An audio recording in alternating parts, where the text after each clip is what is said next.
ಡಾಕ್ಟ್ರೆ ಹೇಳಿ, ಮಕ್ಕಳು ಪರಿಸ್ಥಿತಿ ಹೇಗಿದೆ? ಈ ಫೋನ್ ಕೊರತೆಯಿಂದ ನಮಗೆ ಫೋನ್ ಬಂದು ಇಷ್ಟು ಜನ ಬರ್ತಾರೆ ಅಂದ್ಬಿಟ್ಟು ನಾವೆಲ್ಲ ವಾರ್ಡ್ ರೆಡಿ ಮಾಡ್ತಿದ್ವಿ. ಟೋಟಲ್ 40 ಜನ ಬಂದಿದ್ದಾರೆ, 40 ಜನ ಮಕ್ಕಳು ಬಂದಿದ್ದಾರೆ. ಅಲ್ಲಿ ನಾವು ನೋಡಿದಂಗೆ ಒಂದು 2-3 ವಾಂತಿಗಳು ಆಗಿದೆ.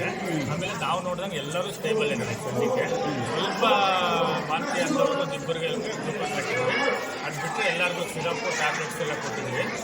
ನಮ್ಗೆ ಇವಾಗ ಸದ್ಯಕ್ಕೆ ಎಲ್ಲರೂ ಸ್ಟೇಬಲ್ ಆಗಿದ್ದಾರೆ. ಇನ್ನೊಂದು 1 ಅವರ್ ನೋಡಿ ತುಂಬ ಸ್ಟೇಬಲ್ ಆಗಿರೋ ಬೇಕಾದರೆ ಮನೆಗೆ ಕಳಿಸಿ. ಇನ್ನೊಂದು ಸ್ವಲ್ಪ ಏನಾದರೂ ವಾಂತಿ ಅದೇ ಥರ ಇದೆ ಅಂತ ಅನ್ನೋರನ್ನ ಸ್ವಲ್ಪ ಇಟ್ಕೊಂಡ್ಬಿಟ್ಟು ಅಬ್ಸರ್ವೇಷನ್ಗೆ ಇಟ್ಕೊಳ್ತೀವಿ.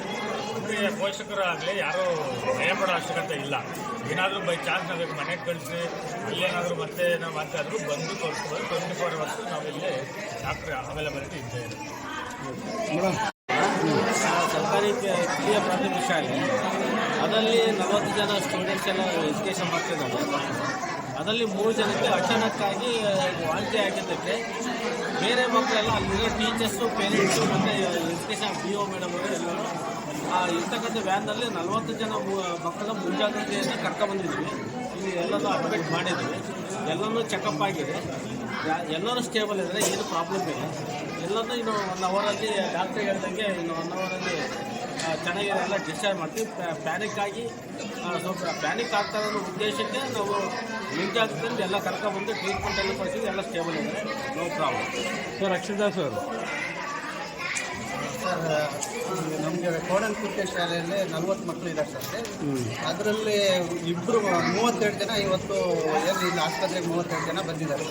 ಅದರಲ್ಲಿ 2 ಮಾತ್ರ ವಾಂತಿ ಆಯಿತು ಅಂತ ಊಟ ಮಾಡಿದ ಮೇಲೆ, ಅನ್ನ ಸಾಂಬಾರು ಮಾಡಿದ್ದಾರೆ. ಅಲ್ಲಿ ಊಟ ಮಾಡಿದ ಮೇಲೆ ವಾಂತಿ ಆಯಿತು ಅಂತ ನೀವು ಹೇಳ್ತಾ ಇರೋದು ರಾಂಗ್ ಇನ್ಫಾರ್ಮೇಶನ್. 16 ಜನ ಮಾಹಿತಿ ಗೊತ್ತಿದೆಯಾ? 16 ಜನ ಮಕ್ಕಳು ಅಲ್ಲೇ ಸ್ಥಳದಲ್ಲೇ ವಾಂತಿ ಮಾಡ್ಕೊಂಡಿದ್ದಾರೆ. ಪ್ರಾರಂಭದಲ್ಲಿ ನನಗೆ ಅರ್ಧ ಗಂಟೆ ಮುಂಚಿತವಾಗಿ ಪೋಷಕರು ಫೋನ್ ಮಾಡಿದ್ರು. STMC ಅಧ್ಯಕ್ಷರು ಫೋನ್ ಮಾಡಿ ಮೇಡಮ್ ಊಟ ತಿಂದಾದ್ಮೇಲೆ 4 ಮಕ್ಕಳಿಗೆ ವಾಮಿಟ್ ಆಗಿದೆ, ಆಯಿತು ನಾವು ಅಲ್ಲಿಗೆ ಬರ್ತೀವಿ, ಮಕ್ಕಳು ಕರ್ಕೊಂಬರೋಣ ಎಲ್ಲ ಮಕ್ಕಳು ಅಂತ ಕೇಳಿದೆ ನಾನು.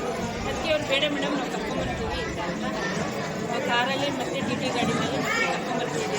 ತಕ್ಷಣವೇ ನಾನು ಹಾಸ್ಪಿಟ್ಲಿಗೆ ಬಂದು ಈ ಡಾಕ್ಟರ್ ಸರ್ಗಳನ್ನೆಲ್ಲ ಭೇಟಿ ಮಾಡಿ ನಮ್ಮ ವಿಭಾಗ BRC EC ADM ಎಲ್ಲರಿಗೂ ನಮ್ಮ ಇಲಾಖೆಗೂ ಮಾಹಿತಿ ಜೋಡಿಸ್ತಾ ನಾವೆಲ್ಲರಿಗೂ ಇಲ್ಲಿ ಬಂದು ಕಾಯ್ತಾ ಇದ್ವಿ. ಸ್ವಲ್ಪ ದೂರಕ್ಕೆ ನಾವು ಫೋನ್ ಮಾಡ್ತಾ ಇದ್ವಿ, ಮಕ್ಕಳು ಹೆಂಗಿದ್ದಾವೆ ಅಂತ ಅವರಿಲ್ಲ ನಾವು ಬರ್ತಾ ಇದ್ದೀವಿ, ಪರವಾಗಿಲ್ಲ ಅಂತೇಳಿ ಇನ್ಸ್ಪೆಕ್ಟರ್ ಹೇಳಿ ಬಂದ ತಕ್ಷಣವೇ ಡಾಕ್ಟ್ರ್ ಹತ್ರನೇ ಇದು ಮಾಡಿ ಟ್ರೀಟ್ಮೆಂಟ್ ಎಲ್ಲ ಕೊಡಿಸ್ತಾ ಇದ್ದೀವಿ. ಮಕ್ಕಳಿಗೆ ಕೆಲವು ಮಕ್ಕಳಿಗೆ ಅಲ್ಲಿಂದಲೂ ಬರ್ಬೇಕಾದ್ರೆ ಆರಾಮಾಗಿ ಬಂದಿದ್ದಾರೆ.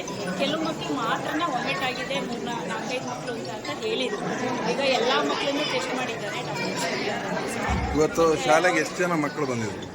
ಈಗ ನಾನು ಅದ್ರ ಮಾಹಿತಿ ತೊಗೊಂಡ್ಬಿಟ್ಟು ಅವರು ಏನಾಗಿದೆ ಈಗ HM ಮಾಸ್ಟರ್ ಯಾರಿದ್ರು ಮೇಡಮ್ ಇವತ್ತು ಪ್ರೆಸೆಂಟ್ HM ಮಾಸ್ಟರ್ ಯಾರಿದ್ರಲ್ಲಿ?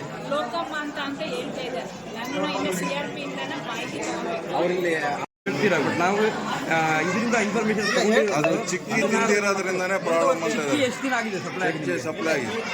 2 ವಾಂತಿ ಮಾಡ್ಕೊಂಡಿದ್ದಾರೆ. ಅದಾದ್ಮೇಲೆ ಅವ್ರು ನೋಡಿಕೊಂಡು ಬೇರೆಯವ್ರಿಗೂ ವಾಂತಿ ಆಗಿದೆ. ನೀವು ಹೇಳೋದು ಅದು ಕಂಟಿನ್ಯೂ ಆಗಿದೆ ಸರ್, ಅಷ್ಟೇ ಆಗಿದೆ. ಆಮೇಲೆ ನಮಗೆ ಮಾಹಿತಿ ಬಂದ ತಕ್ಷಣ ನಾವು ಅವ್ರಿಗೆ HMಗೆ ಫೋನ್ ಮಾಡಿಬಿಟ್ಟು ನೀವು ಆಸ್ಪತ್ರೆಗೆ ಕರ್ಕೊಬರ್ರಿ, ಇಲ್ಲ ನಾವೆಲ್ಲಿ ಬರಬೇಕಂದ್ರೆ ಬೇಡ ನೀವು ಅಲ್ಲೇ ಇದೆ ಸರ್, ನಾವು ಕರ್ಕೊಬರ್ತೀವಿ ಅಂದರು. ಬಂದ ತಕ್ಷಣ ಡಾಕ್ಟರ್ ಸಾಹೇಬ್ ಫೋನ್ ಮಾಡಿಬಿಟ್ಟು ಹೇಳಿ ಇದು ಮಾಡಿದ್ದೀವಿ ಸರ್. ಎಲ್ಲ ಮಕ್ಕಳು ಆರೋಗ್ಯವಾಗಿದ್ದಾರೆ, ಯಾವುದೇ ಸಮಸ್ಯೆ ಇಲ್ಲ. ಬಟ್ ಅಲ್ಲಿ ಅದು ಚಿಕ್ಕಿ ಎಷ್ಟು ದಿನ ಸಪ್ಲೈ ಆಗಿದೆ ನಿಮಗೆ? ಚಿಕ್ಕು ನಾವು ಸಪ್ಲೈ ಕೊಡಲ್ಲ ಸರ್, ಅವರೇ ಸ್ಕೂಲಲ್ಲೇ ಪರ್ಚೇಸ್ ಮಾಡ್ತಾರೆ ಸರ್. ಅವರು ನಾವು ಸಪ್ಲೈ ಕೊಡಲ್ಲ ಸರ್. ನಾವು ಅವರಿಗೆ ಅಮೌಂಟ್ ಕಾಸ್ಟ್ ಮಾತ್ರ ಹಾಕ್ತೀವಿ. ಈ school HM and SDMC purchase ಮಾಡಿ ಮೊಟ್ಟೆ ತಿಂದೇ ಇರೋವಂಥ ಮಕ್ಕಳಿಗೆ, ಮೊಟ್ಟೆ ತಿನ್ನೋ ಮಕ್ಕಳಿಗೆ ಮೊಟ್ಟೆ ತಿಂದೇ ಇರೋವಂಥ ಮಕ್ಕಳಿಗೆ ಬಾಳೆಹಣ್ಣು ಅಥವಾ ಚಿಕ್ಕಿ ಕೊಡೋದಕ್ಕೆ ಹೇಳಿದ್ದೀವಿ. ಆದರೆ ಅಲ್ಲಿ ಕೆಲವು ಮಕ್ಕಳು